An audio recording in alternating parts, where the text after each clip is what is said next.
If anyone is pessimistic about politics, come to California. Welcome back to the DWD podcast, a podcast focused on ending polarization through conversation.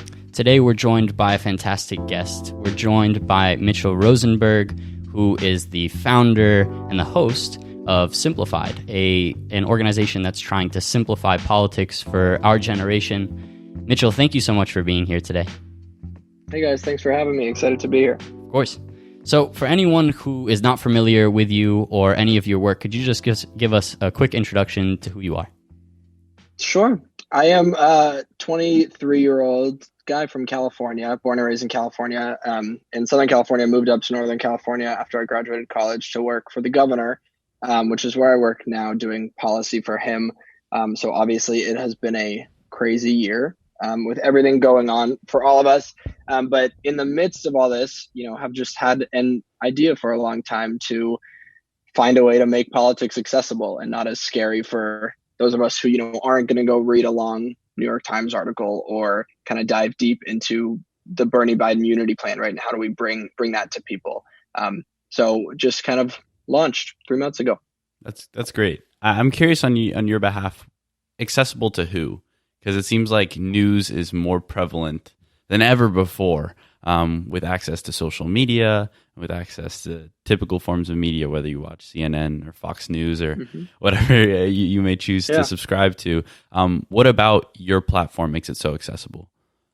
It's interesting you say that because I think news is accessible to people like us who seek out the news. So I have tons of friends who are totally apolitical, right? They might vote, they might not, but they might vote, but they're not going to seek out what's going on in the news. They don't follow the same Twitter accounts that I might follow. The things that I want to see, they don't, get all the news alerts on their phones, right? They might get none of that. And I think those are kind of the people we're trying to target. The truth is politics is complicated. It's not an easy beast, but there are ways to kind of break down those key things. And, when we started, primary debates were still happening. And kind of the thought was like, look, you might see one of our videos on universal basic income, and then you watch the debate, you hear Andrew Yang talk about universal basic income, and now you at least have a base of knowledge. You're not going to be an expert at all, but you'll have a base and kind of understand and be able to follow along the conversation a bit better.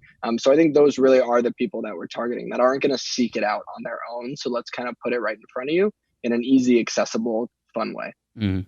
I think that's an important note because it can seem among politicians, and I think you have a unique perspective on this that I'd love if you could kind of talk a little bit about and how it influenced this project. But there's almost a disconnect that we're noticing right now, especially among Democrats, where we get very stuck to the terminology we're using. And for example, like universal basic income, pretty simple in terms of words, but it is far more complex. So what really inspired this from your personal background, I'm assuming from the legislative side, to bridge that gap? So my whole life I thought I was going to go into entertainment. That was kind of my path. And I was like, I'm going to, help people that way. I'm going to, go into talk shows, do kind of like produce like an Ellen kind of talk show that I thought helped people. Went to college thinking that, went as a television major, and then started interning on the Hillary campaign. And that just flipped it for me. And I ended up double majoring in television and political science, which people always said, why are you doing this? What's the overlap? And now I can say, here you go. Here's the overlap, right? I think the kind of inspiration for me was we're living in such a polarized time, right? And that's what you're helping to solve. We're living in such a polarized time. And how can we kind of instill people with the knowledge that they need and the education that they need? Our education system in a lot of ways is very broken from the ground up from a young age. You're not learning about civic education, right? You're not learning about how to register to vote and any of that. So kind of how are we going to put that knowledge into people? And hopefully, I mean, I'm a dreamer. I'm thinking we can try over time with not just us. There's tons of accounts doing a lot of educational politics right now, right? Educational issues. So how do we kind of inspire the next generation and maybe advocate for change within our education system? In New Jersey, starting in kindergarten, they're going to start learning about climate change. Wow. That's extremely important. And I think regardless of your political ideology, yes, it's become a partisan issue. Shouldn't be. It's science. And I think that's just one example of kind of the things we can push into education from a young age. So then something like this isn't even necessary later on, right? If you start at a young age wanting to learn and wanting to know these things, you don't have to be an expert. You can work in any sector and you can understand what Medicare for all means at a base level, or universal basic income means at a base level, and kind of take that knowledge and bring it with you into everything you go. Yeah, that's great. I think we're really in line with that as well. It's a decentralized model to educate. I mean, it's super cool we have going on right now, just the opportunity to have these sorts of conversations or to post a sort of micro blog. That's the new form of education. It seems like I learn more on my phone than I do in the classroom. I don't know if that's where it's going towards. I think that kind of is where it's going. And the important part that you note is kind of meeting people where they're at. In the sense of we can focus all day long on macro level policy changes that need to occur. And this is kind of where I fall in line with all of this and why Joey and I started the podcast. We can talk about polarization from an academic lens, from a policymaking lens, think about ways that that these things can change. But that can feel like a really big uphill battle. Whereas we can easily take now to places like social media, to podcasts, to blogging, the internet, or even in our local communities with activism, where we can feel the change happening on a day-to-day level. So I think there is such a cross-section between politics and television, now especially, because everything is, how loud can you be? Right. How do you think that's... Yeah, go for it. I was just going to say, and then imagine, like you were talking about in the classroom, like imagine then what students can bring themselves to the classroom. When I took Intro to American Politics in college, it was at the time of the 2016 election. I had class the day after the election. The professor, we walked in, he said, okay, open up to chapter 12. Did not mention a word about the election. Jeez. And it was the most baffling thing to me to be like, I'm in a collegiate level, not even high school, collegiate level American politics class where we're not even going to pretend that the real world is happening. We're just going to focus on the textbook. And I hope that changes. You can still get the base level, but applying that to things happening today. And I think, say you come to our platform now, hopefully you can walk into class and say, hey, I learned about this and I want to talk about it. I want to debate it, whatever it may be. Yeah. How do you think the influence of this kind of, for lack of a better explanation, reality TV version of politics that we're going through right now is affecting the actual politics themselves, given that you've kind of been in the room where it happened, so to speak? Yeah, I mean, it does, I think, and it's exhausting, right? Like when you're thinking about how someone is going to tweet about something and like that's a real consideration and like how it's going to be taken publicly, how people are going to talk about it. I think that like even, look at the things we cover. I mean, this week we're breaking down the war between Twitter and Trump. Like when have when have we done that before? You didn't need to. It wasn't a thing. And I think that now that we're going into a world where like almost, I mean, you can credit Trump by like bringing politics to the people in a way, right? Like he's because of him up top and many others, of course, it's engaging a lot more people. And also like, you might be willing to click on a video about breaking down Twitter and Trump because you like Twitter and you know about Trump and how he tweets a lot. But before, maybe you wouldn't necessarily care about, it's about Section 230 of the Communications Decency Act. That like nobody before would be like, what is this about and why would we care? I think, something interesting that I've learned, I mean, our team is made up of not just political people, but people in the legal field, the arts, STEM. And I think that's really cool. We have a lot of people reaching out to us to be involved that are not politics driven at all, but they're like, look, everything is related, right? Every issue in this world can relate to a political issue. Maybe there's a policy solution, whatever it may be. And having those different perspectives, I think, and putting out different types of content is really important. Yeah. Building a team, I think, is one of the harder aspects. It's one that Joey and I haven't really done that much of. This is a two-man band, at least right now. Why did you make the decision to make this much more than just you, even though you are still the host for the most part of visual content? I mean, to be honest with you, I don't have the time or the bandwidth. I mean, I am good. I'm good at being busy, and I always have been. And I work from 6 a.m. to 11 p.m. and I'm fine with that. Like that, I like doing it. But I needed help to do what we're doing. I mean, I have a full-time job and I'm getting my master's right now, and I'm doing this, and I love all of it. And I'm not trying to say that to like toot my own horn, but we started this platform 3 months ago yesterday by doing 2 videos a week. That was our content that we were putting out, 2 videos a week. We're now putting out content 7 days a week, 3 months in. And it's hard to do it on your own, as you know. I mean, everything we do is very well researched. Like, we want to make sure that we're being factual. We really do try our best to be as nonpartisan as possible. We're just putting the facts out. And like, yes, some people are going to take some issues to be partisan, like wearing a mask, but it's right. Like, we're putting out the facts behind it. So I couldn't do it myself. And I was blessed to have, some other people reach out and say that they were interested in helping out. And I think that way we're able to build more than just an account. But, like I said, I'm a dreamer. Like, what's the future? Like, a website and an app, and just how do we bring things to you so that you can click on, like, what are you interested in? Environment? Okay, here's 20 videos or 20 explainers on, environmental policy issues. Mm-hmm. What are the benefits of being a nonpartisan startup, so to say? It's been an interesting journey, I'll be honest. I mean, like, I obviously skew very far one way, but my kind of goal originally was, think of the kid who grows up and is only the political party they are because their parents are. Yep. Most people live their lives like that. You don't 100%. Leave that, right? So I was like, can we be that place that, say, Mallory grows up, I don't know how I thought of that name out of the blue, but Mallory grows up, as a conservative, and she's 18 and she finds our platform and she starts kind of learning about these actual policy issues and then thinks, oh, you know what? Like, maybe this is the party that I'm more identified with. That was the goal. I'll be very honest with you. You look at like the polls we're putting out right now on our story, 95% you can tell of our followers are liberal, 5% conservative. 84% of our followers are women. 16% men. It's like really interesting trends that we're noticing, that first of all, it does seem that like the more progressive people are the ones who want to learn this stuff and want to take it in, maybe. And women, maybe they're less selfish and self-centered than men, and men think like, I don't need to learn, I know everything.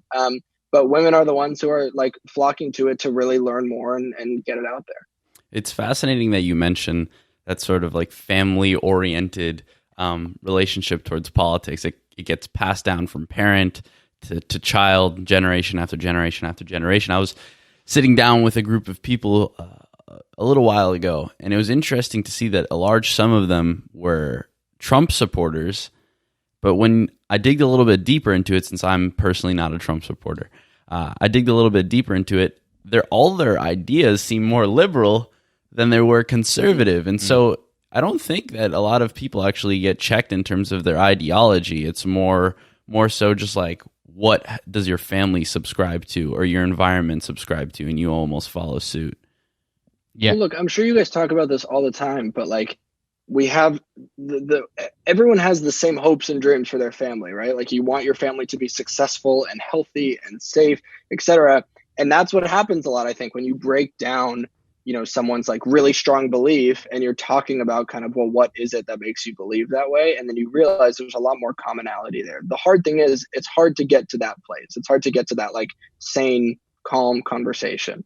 Mm-hmm. It's weird because, if you say I want money or I want safety or I want healthcare, like, why is that partisan? That's just like a common thread, Well, I think that's where the differences come in terms of party alignment. I mean, at least this is my kind of like who says it first is who they align with. If a Republican says at points, I think that's what it comes down to.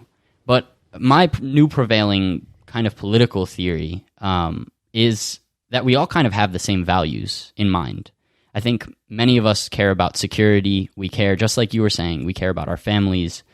But regardless of those core beliefs, they get explained in different ways by different parties. For example, the concept of freedom, in my mind, gets explained in 2 very different ways, divided across the aisle. The left describes it as freedom to, for example, marry the person you want to, whereas the right says it's freedom from the government.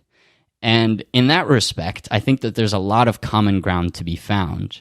And as a legislative assistant for Governor Newsom, what has that experience kind of been like being in those rooms? Do you notice that it is that hyper-polarized in nature? Is there any common ground whatsoever?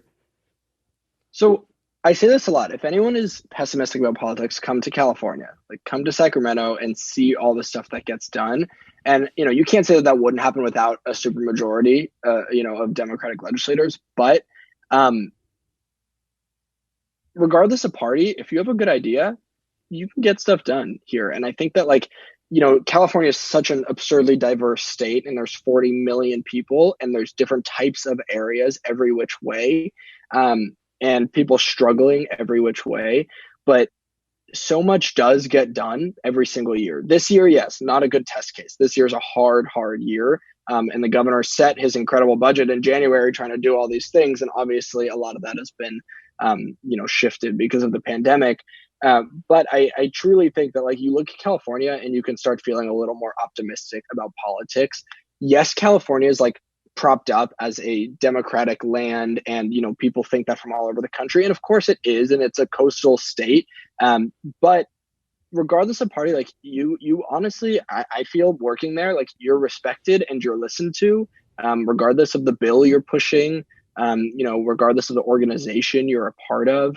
And I think that's definitely an important kind of caveat there, and understanding that if you listen, that I think we do here in our legislative system, if you listen and you're reasonable, not everybody is reasonable by far, but if you're reasonable, you can make actual change for your constituents. Mm-hmm. From my understanding, local politics is less polarized than national politics. I've had a little bit of experience in my county's legislature, and what I've seen is whether they're on the right or on the left, they both kind of get along with each other. Why do you think that the narrative gets so polarized and so skewed as we move up to the national level?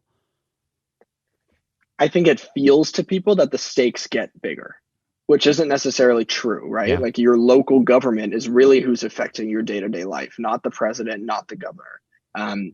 But I think it feels oh, this is the presidential election. This is a Senate election. This is a, gubernatorial election. And it feels that the stakes are really high. And they absolutely are. I mean, governors, presidents have absurd amounts of power, but so do the people who are representing you day to day.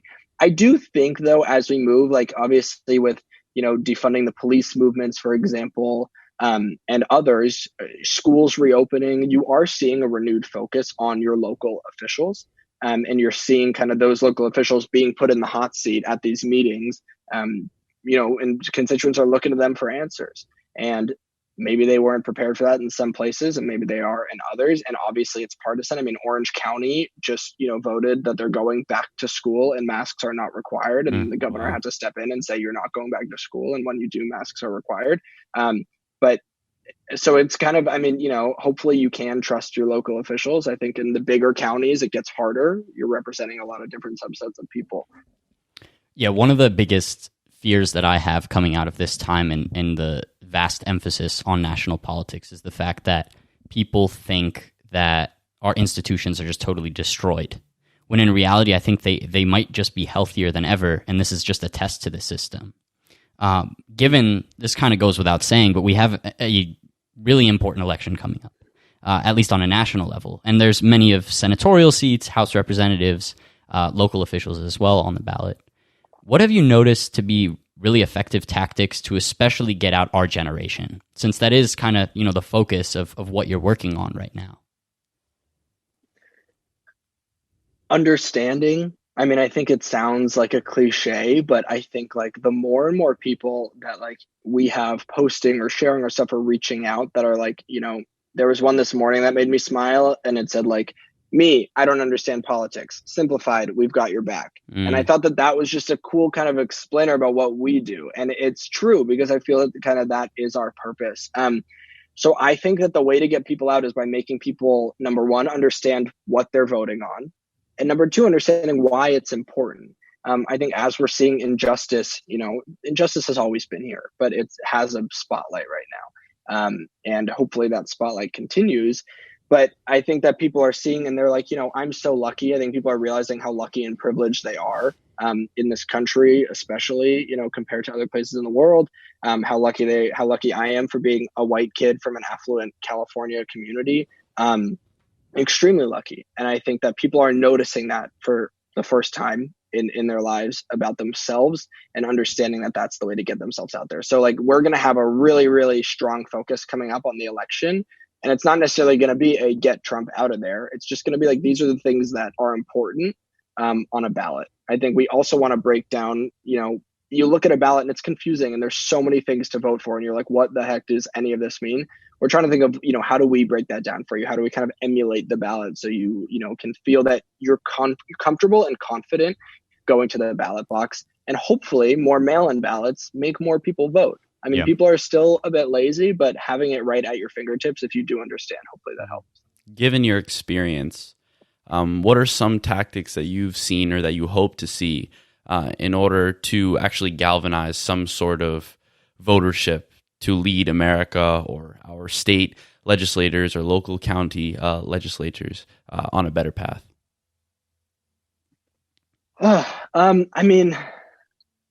It's tough. I mean, I think, I have mad respect for every single anti-voter suppression organization out there that is working to register people day and night and to get people to the polls. And we're seeing, more. There was an article yesterday about the potential for Homeland Security agents to be out there to basically intimidate people from being at the polls, right? If they're nearby in areas that are nearby polls. I think voting is also getting scarier in the midst of a global pandemic, obviously. But I do think that to galvanize voters and to galvanize change, it comes from education. And I know I sound like I'm, beating a dead horse, but it truly is. I mean, the more people understand and the more people understand their role, like how can I make a change on a daily basis? Because I think we all feel a little helpless often in our lives about, well, what can I do just as one person? Really using that and using your own voice and your own platform. I don't care if you have 50 followers on your social media or you have 5 friends that you want to call. It makes a difference. And I think you have to be open to having uncomfortable conversations, especially those of us who are really passionate about it, having those uncomfortable conversations with some friends, family, whatever. If it's safe to do so, have those conversations and get commitments from those people. Have your goals in mind. Like, do I want to change your mind on one issue? Do I want to get you to the polls? Do I want to just hear you out? Like, what is it? If we have our goals in mind, I think that's kind of where we can really make that incremental change that hopefully leads to that big change when you see that happening across the country and has a ripple effect. Yeah, you're opening up a lot of conversations with what you're putting out on social media right now. But I'm wondering if you have any cautionary tales, given the fact that social media can very quickly turn into a hate storm, and even someone who's just, for lack of their own education, is ignorant about issues but is trying to learn, they can get shut down so quickly. So has there been anything that you've noticed like that, or do you have any cautionary tales there? Yeah, I mean, it's really become, as we've grown and we've grown 10,000 followers in the last week. Like, it's been a crazy week for us and we're really excited about it and getting out there. But what does that come with? It comes with more people looking at your stuff and engaging with your stuff. So we have been talking internally kind of about how to do it, right? We don't want to be moderating. We don't want to be deleting comments, but at the same time, like, there are people in there that are spewing really hateful messages. And going to try to hurt other people. There are other people having actually really good back and forth conversations about their disagreements. I think things can get a little aggressive sometimes. That's no problem. But we're not going to be a platform where you get to spew your hate. But if you want to say your opinion, by all means, say your opinion and let people engage back and forth with you. I try on my personal not to engage, but I can't help it. And some of these comments that I see, I can't just ignore it. But one example, I'll give you that I think kind of goes both ways. We did a post a few weeks ago on the racial inequity of coronavirus, and there are tons of people in there saying, "Oh, great! Now the virus is racist," or "God, how did you make this racist?" And I think that it's a hurtful thing to say, but it also totally stems from a lack of understanding and ignorance about people of color and how they're in these situations that are more likely to contract the virus, right? And I think that's a good way to go back and forth. But we had more kind of controversial on our Poland presidential election, how it affects the LGBTQ community there. Some people just going in there and going hard against the LGBT community. And I'm not gonna lie, I don't know how to handle it perfectly yet. We don't know because it's a hard thing to do, and as we grow. But I think that there is a big place for educating ignorance on our page. While not being hateful and hurtful. Mm-hmm. Educating ignorance, though, is definitely a tricky subject because you have to be willing to be checked Yeah. And ignorant people, if they're truly ignorant, they don't want to be checked. They want the sense of false omnipotence. They're greater than everybody else and everything, know all, be all. But it's interesting to see even just the race aspect of coronavirus. We've talked to a few people.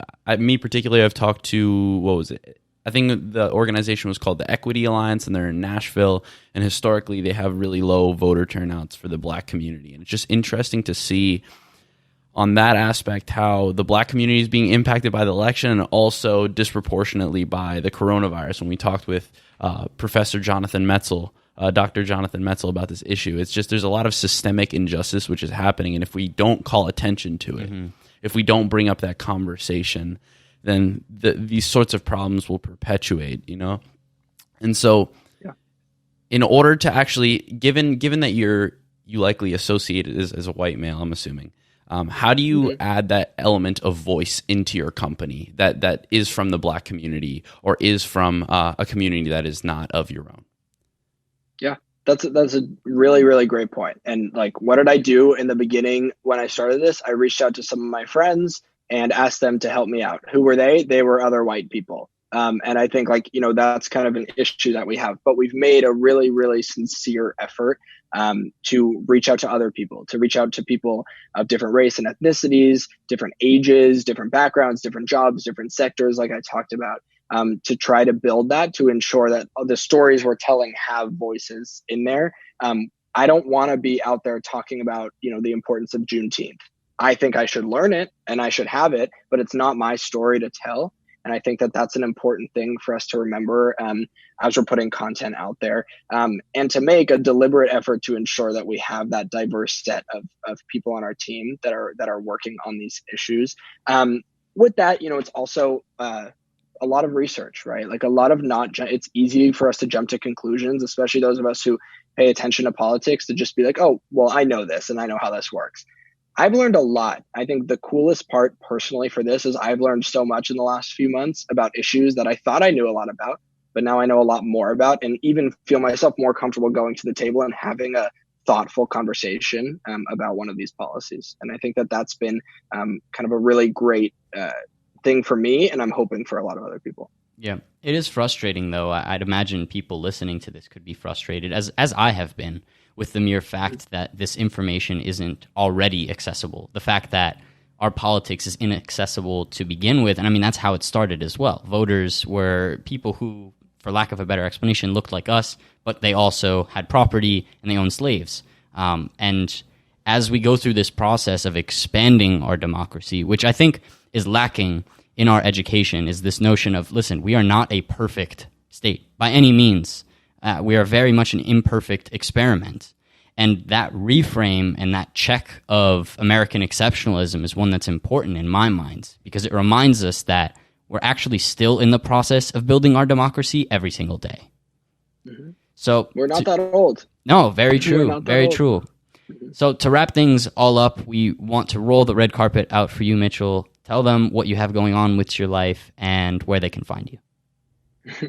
Well, appreciate that. I would ask and encourage people to come follow us. We're at Now Simplified on Instagram, Twitter, and Facebook, and nowsimplified.org online. Really, for you, if any of your friends need sprucing up, I mean, it's an election year especially, it's a good time to come in. And also, if there's any issues that you're just really curious about, that you want an easy way to learn about, let us know, and we'll find a way to cover it.